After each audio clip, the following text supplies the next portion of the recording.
நேர்பட பேச தொடர்கிறது. திரு கே.சி. பழனிசாமி, விஜய் கூட்டணிக்கு வராத பட்சத்தில் பாஜக கூட்டணின்ற ஒரு முடிவை திரு இபிஎஸ் எடுக்க வாய்ப்பு இருக்கா, இல்ல விஜய் கிரீன் சிக்னல் கொடுத்தாலும் பாஜகங்கிறதுல அவர் உறுதியா இருப்பாரா கடைசி வரைக்கும்? விஜய் கூட முன்னாள் அமைச்சர்கள் நேரில் சந்திச்சு பேசிட்டாங்க. 60 சீட்டு அவர் ஃபைனலாக கேட்டார். 40 சீட்டு வரைக்கும் கொடுக்குறோம் என்று சொல்லிட்டாங்க. நினைச்சா 2க்கு இடைப்பட்டு விஜயோட அலையன்ஸை முடிச்சிடலாம். விஜய் இல்ல அப்படிங்கிற ஃப்ரஸ்ட்ரேஷன்ல பாஜகவோட போறாங்க அப்படிங்கிறது இல்ல. ஓகே, ரெட்டலை சின்னத்தை தக்க வச்சுக்கணும், தன்னுடைய தலைமையை தக்க வச்சுக்கணும், கூட இருக்கிற முன்னாள் அமைச்சர்களை தக்க வச்சுக்கணும். இதற்கு மேற்கொண்டு பிளவுகள் ஏற்படக்கூடாது. எல்லாத்துக்கு மேல உறவினர்களை பாதுகாக்கணும். அது எல்லாத்துக்கும் மேல. அதனால ஒரு கான்சியஸ் டெசிஷன். இப்போ தாவேகா கேட்கிறத விட ஒருவேளை இடங்கள் குறைவாக பாஜக கேட்டா எது அவருடைய சாய்ஸா இருக்கும்னு நினைக்கிறீங்க இபிஎஸ்க்கு? இல்ல, அவரை பொறுத்த வரைக்கும் கட்சி இருக்கிற நிலைகள்ல கொஞ்சம் இன்டாக்டா இருக்கணும். ஏன்னா இல்லைன்னா அவர் தனிமைப்படுத்த வின்னபிலிட்டியா எந்த கூட்டணியை யோசிக்கிறார்? தாவேகாவோட போனா அப்படின்னு நினைக்கிறாரா, பாஜகவுடன் போனான்னு நினைக்கிறார்? ரவீந்திரன் துரைசாமி அவர்கள் சொன்னதுல எனக்கு ஒரு முரண்பாடு இருக்கு. ஏன்னா அவர் எதிர்கட்சி தலைவராக வருவதற்கே உங்களுக்கு பாட்டாளி மக்கள் கட்சி எடப்பாடி பழனிசாமிக்கு வேணும் அப்படின்னாரு. அது நான் அப்படி எடுத்துக்கல. வலிமையான கட்சி அதிமுக. இருக்கிற ஒரே குறைபாடு உட்கட்சி சண்டைகள். அது வாக்கு பர்சன்டேஜுக்குள்ள நிக்காது, பப்ளிக் பர்செப்ஷனுக்குள்ளதான் நீங்க அதை வச்சுக்கணும். ஒன்றுபட்ட அதிமுக இருந்து என்டிஏவோட கூட்டணியில இருந்தால் பாஜகவில் ஒரு நெகட்டிவ் ஓட் இருக்கு, அது இல்லாம இல்ல. ஆனா அதையும் தாண்டி ஆட்சி அமைக்கிற பலத்தை அதிமுக பெறும். திரு எடப்பாடி பழனிசாமி முதலமைச்சராக வரலாம். ஆனா இது இல்லைன்னா இதுவரைக்கும் அதிமுக வரலாற்றுல அதிமுகவுக்கு நெகட்டிவ் ஓட்டு கிடையாது. இப்ப திமுக நெகட்டிவ் ஓட்டு இருக்குது, பாஜக நெகட்டிவ் ஓட்டு இருக்குது. அதிமுகவுக்கு புரட்சி தலைவர் எம்ஜிஆர் காலத்திலயும் அம்மா காலத்திலயும் நெகட்டிவ் ஓட்டு இல்லை. ஆனா இந்த முறை எடப்பாடி பழனிசாமிக்காக அந்த நெகட்டிவ் ஓட்டு நிறைய திமுகவுக்கு போயிடும். அது சிறுபான்மையினர்ல இருந்து வரும், உட்கட்சி பிரச்சனைகள்ல இருந்து வரும். அந்த நெகட்டிவ் ஓட்டு நிறைய வந்துடும். அப்ப காலத்தின் கட்டாயம்ங்கிறது ஒன்றுபட்ட அண்ணாதி. அக்னீஸ்வரர் ஒரு பாயிண்ட் கேட்டாரு, ஓபிஎஸ், சசிகலா, தினகரன், நானு எல்லாரும் முதல்ல ஒண்ணு, நீங்க எல்லாம் முதல், நாங்கள் எல்லோரும் இணைய விரும்புவது அதிமுக கட்சியில. நாங்க இணைஞ்சு ஒரு கட்சி ஆரம்பிக்கிறதுக்கு அல்ல. அல்லது ஏடிஎம்கே 1, ஏடிஎம்கே 2 இல்ல எல்லாரும் சேர்ந்து ஒரு பிரஸ் மீட்டை கூட நடத்த மாட்டேன்றாங்களே. தேவையே இல்லைன்னு சொல்றேன். எல்லோரும் ஒன்றாக இணைய நினைப்பது எங்க?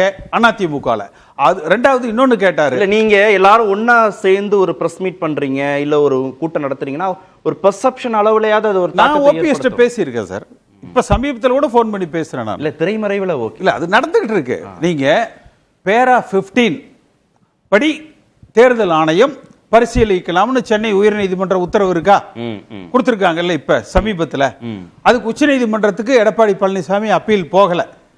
அப்பீல் போகலைங்களே, அவர் நிலவரத்தினுடைய உண்மைத்தன்மையை, அந்த வெலாசிட்டி அவர் புரிந்து கொண்டார். அப்ப எல்லோரும் சேர்ந்து எடப்பாடி பழனிசாமியை தவிர நீங்க எங்க 4 பேரை சொல்றீங்க? நானும் ஓபிஎஸ், சசிகலா, தினகரன், வேலுமணி, தங்கமணி, விஜயபாஸ்கர், இன்னும் எல்லா முன்னாள் அமைச்சர்களும் எடப்பாடி பழனிசாமியை தவிர ஒன்றாக இணைந்து பத்திரிகையாளர் சந்திப்பு நடத்தி தேர்தல் ஆணையத்தில் பேரா 15 கொடுத்து அடுத்த தலைவர் உருவாகி விடுவார். அதனால அது நோக்கம் அல்ல. எடப்பாடி பழனிசாமியும் உள்ள அடக்கியதாக இந்த அதிமுக வரணும். திரு சாமிநாதன், திரு விஜயா இல்ல பாஜகவா அப்படின்னா இபிஎஸ் முன்னுரிமை எது இருக்கும்? கூட்டணி விஜய் தான் விரும்புவாரு அப்படிங்கறதா என்னோட இது. ஏன்னா விஜய் ஏன் விரும்புவாரு அப்படின்னு பார்த்தோம்னா, இன்னைக்கு ஒரு பாஜக ஒரு பாஜக தயவோட ஒரு ஆட்சி அமைந்தாலும், அதனுடைய கூட்டணிக்குள்ள அமைந்தாலும், இவர் தெரிந்தோ தெரியாமலோ அவர்களுக்காக அவர்கள் இவங்களை ஒரு ஓவர்லுக் பண்ணக்கூடிய ஒரு சம்பவங்கள் கூட இருக்கலாம். ஆனா விஜய் என்பவர் அரசியலுக்கு புது வரவு, அவருக்கு ஒரு எதிர்மறையான ஓட்டு அப்படிங்கிறது விஜய்க்கு நிச்சயமா இருக்காது. ஏன்னா அவர் முதல் முறையா தான் தேர்தலை சந்திக்கிறார். அவரை எதிர்த்து விமர்சனம் செய்யறதுக்கோ வேற எதுக்கோ ஒண்ணும் இருக்காது. இன்னொன்னு, ஏன் ஓட்டு போறோன்னே தெரியாம பெரிய இளைஞர் பட்டாலும் விஜய்க்கு பின்னாடி இருக்காங்க. அவங்களுடைய கொள்கை சார்ந்தோ சித்தாந்தம் சார்ந்தோ எதுவுமே யோசிக்காத ஒரு பெரிய இளைஞர் பட்டாளம் இருக்கு. விஜய் இதுவரை தன்னை தேர்தல் நிரூபிக்கல அப்படிங்கறத தாண்டி நம்ம பார்த்தோம்னா விஜய் போராட்டங்கள்லாம் கூட்டம் வருது. விஜய் நம்ம என்னைக்காவது ஒரு பள்ளிவாசலுக்குள்ள இவ்வளவு பேர் ஒரு ஆர்ப்பரித்து ஒரு நடிகர் வரவேற்ற காட்சியான இதுக்கு முன்னாடி பார்த்தது இல்ல. ஒரு அரசியல் தலைவர்கள் போகும்போது அந்த இடத்துல கூட விஜய்க்கு ஒரு மாசு இருக்கு. அது ஒரு நடிகர் அப்படிங்கக்கூடிய ஒரு பிம்பமா இருந்தாலும் கூட ஆதவ அர்ஜுனாவே அதுல பேசும்போது கூட ஒரு கூட்டத்துல பேசுகிற போது சொல்றாரு, இன்னும் ஓராண்டு காலம் இருக்கு, நாங்க தான் எதிர்க்கட்சி அப்படின்னு சொல்லக்கூடிய காலத்தை உருவாக்குவோம் அப்படின்னு சொல்றாரு. சோ விஜய் களத்துக்கு வந்தாருன்னா, இப்ப ஒரு நம்ம உண்மையை உடைத்து சொல்வதா இருந்தா, இன்னைக்கு திமுகவோ அதிமுகவோ ஒரு இடத்துல பொதுக்கூட்டம் நடத்தினாங்கன்னா எல்லா ஊர்ல இருந்து ஒரு 20 வண்டி அனுப்பிதான் மண்டபத்தை நிறைக்க முடியும் அப்படிங்கறதா நிதர்சனமான உண்மை. ஆனா விஜய்க்கு அப்படி இல்ல, தன்னெழுச்சியாவே இளைஞர்கள் வர்றாங்க. அவர்களை அரசியல் மயப்படுத்துறதுல அவருக்கு நிறைய தடுமாற்றம் இருக்கு. ஆனா அதையெல்லாம் தாண்டி ஒரு பெரிய கூட்டமும் ஒரு பெரிய ஓட் பேங்கும் இளைஞர்கள் மத்தியில விஜய்க்கு இருக்கு. அதனால அங்க இருந்து அப்போ ஒரு கிரீன் சிக்னல் கிடைக்காத பட்சத்துலதான் பாஜக கூட்டணி குறித்து இபிஎஸ் சிந்திக்க தொடங்குறாரா, ஒரு இணக்கம் காட்ட தொடங்குறாரா? நிச்சயமா விஜய் கிட்ட இருந்து அவருக்கு எந்த விதமான கிரீன் சிக்னல் கிடைச்சிருக்காது அப்படிங்கறத நான் புரிஞ்சுக்கிறேன். ஏன்னா தொடர்ச்சியா அவங்க அதுக்குதான் முயற்சி பண்ணாங்க சார். ரொம்ப ஒரு கால்குலேஷன், சின்ன கால்குலேஷன் தான். அதாவது அதிமுகவுக்கு இன்னைக்கு இளைஞர்கள் ஓட்டே இல்ல. முற்றிலுமா இன்னைக்கு அன்னைக்கு கூட அந்த காணொலி வாயிலாக எடப்பாடி பழனிசாமி அவர்கள் நடத்தின அந்த கூட்டத்துல கூட 27 வயதுக்கு உட்பட்டவர்களை முதல்ல மாணவர் அணியில பொறுப்பு போடுங்க, இருக்கிறதுக்குள்ள 45-50 வயசுலதான் மாணவர் அணிக்கே பொறுப்புல இருக்காங்க, அதை 27 வயசுல பொறுப்புல போடுங்கன்னு ஒண்ணு பேசியிருக்காங்க. விளையாட்டு மேம்பாட்டு அணிக்கு இளைஞர்களை ஃபுல்லா கூட்டிட்டு வந்து பொறுப்புல போடுங்க அப்படின்னு பேசியிருக்காங்க. காலேஜுக்குள்ள போங்க, ஸ்கூல்ல இருந்து ஸ்போர்ட்ஸ் பர்சன் எல்லாம் இதுல கொண்டு வந்து சேருங்கன்னு சொல்லியிருக்காங்க. காரணம் என்னன்னா அங்க இளைஞர்கள் இல்ல. ஆனா விஜய் கிட்ட இருக்கிறது இளைஞர்கள் மட்டும்தான், அவர்கிட்ட முதியோர்கள் பலம் இல்ல. சோ இவங்களுக்கு இயல்பாகவே இன்னைக்கு திமுக அரசுல பாத்தீங்கன்னா கல்லூரி மாணவ மாணவிகளுக்கு 1000 ரூபாய் கொடுக்குற ஸ்கீமா இருக்கலாம், நிறைய நான் முதல்வன் திட்டமா இருக்கலாம், தமிழ் புதல்வன் திட்டமா இருக்கலாம். இது எல்லாமே இன்னைக்கு திமுகவை நோக்கி இளைஞர்கள் பக்கம் கொஞ்சம் இருந்தாலும் கூட விஜய் மாதிரியான ஒரு பேஸ் வரும்போது அதிமுகவை நோக்கி ஆட்டோமேட்டிக்கா இளைஞர்கள் ஓட்ட அது மாறதுக்கான வாய்ப்பு இருக்கு, குறையறதுக்கு வாய்ப்பு இருக்கு. திரு ரவீந்திரன், அப்போ இப்ப நடக்கிற அந்த நிகழ்வுகளை வச்சு பார்க்கிற போது 26ல அதிகாரப்பூர்வமா 4 விதமான கூட்டணி அமைய வாய்ப்பு இருக்கு. 5 முனை தான் இருக்குது. இன்னைக்குள்ள உள்ள 5 முனை தான். 5 முனை தானா? ஆமா, விஜய் தனிச்சனுக்காக தான் சொல்லி இருக்கிறாரு. ஆதாரமற்ற செய்திகள், கற்பனை செய்திகள், இட்டுக்கட்டிய செய்திகள். இல்ல திமுக கூட்டணி ஒண்ணு. விஜய் நான் கூட்டணி ஆட்சி அமைப்பேன், எங்களோட வரக்கூடியவங்களுக்கு ஆட்சி கொடுப்பேன்னு சொல்லியிருப்பாங்க. மீதி எல்லாம் இட்டுக்கட்டிய ஆதாரமற்ற பிராண்டிங் மாஸ்டர்ஸ் பரப்பக்கூடிய பொய் செய்திகளா தான். திமுக கூட்டணி ஒண்ணு, அதிமுக பாஜக கூட்டணி அமைந்தால் அது ஒண்ணு, சீமான் ஒண்ணு, தாவேகா ஒண்ணு, 4 தானே வருது. 5 தான் இருக்குது. திமுக அணி, என்டிஏ, அதிமுக அணி, சீமானும் ஸ்டாலின் தான் தெளிவா சொல்லியிருக்காங்க. ஸ்டாலின் கூட்டணி ஆட்சி. அதிமுக பாஜக ஒண்ணு சேர்ந்தாச்சுன்னா 4ன்றது இல்ல சேராதுங்கிற. யாரு சீட்டு கொடுப்பா? என்டிஏ சீட்டு கொடுப்பாங்களா, அதிமுக சீட்டு கொடுப்பாங்களா? சேரலங்கிறதா நான் சொல்றேன். உருவாக வாய்ப்பு இல்ல. நகர்ப்புற உள்ளாட்சியில உருவாகல, 24ல உருவாகல. இன்னும் சீட் ஷேரிங் இருக்குது.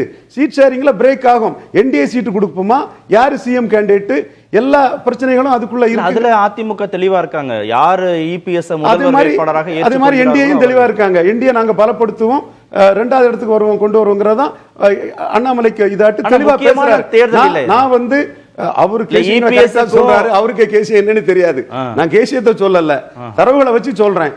இபிஎஸ்க்கும் தன்னை நிரூபிக்கணும், திரு அண்ணாமலைக்கும் தன்னை நிரூபிக்கணும். 2 தலைவர்களுக்கும் இது முக்கியமான தேர்தல் இல்லையா? 26. மோடிக்கு முக்கியம் இல்லையே, மோடிக்கு 29 தானே முக்கியம். அதனால தானே ராஜ்நாத் சிங் கலைஞர் நினைவிடத்துக்கு வச்சு எடப்பாடி எல்லாம் ஒரு ஆளே இல்ல, நத்திங்கிறதை மேனிஃபெஸ்ட் பண்ணி காட்டினாரு. இது நடந்த உண்மை, இது கேசியம் இல்ல, இது பொய் இல்ல. நீங்க சொல்ற 5 முனை போட்டி தான் இது உண்மை, நான் சொல்றது உண்மை. மற்றதெல்லாம் பொய்.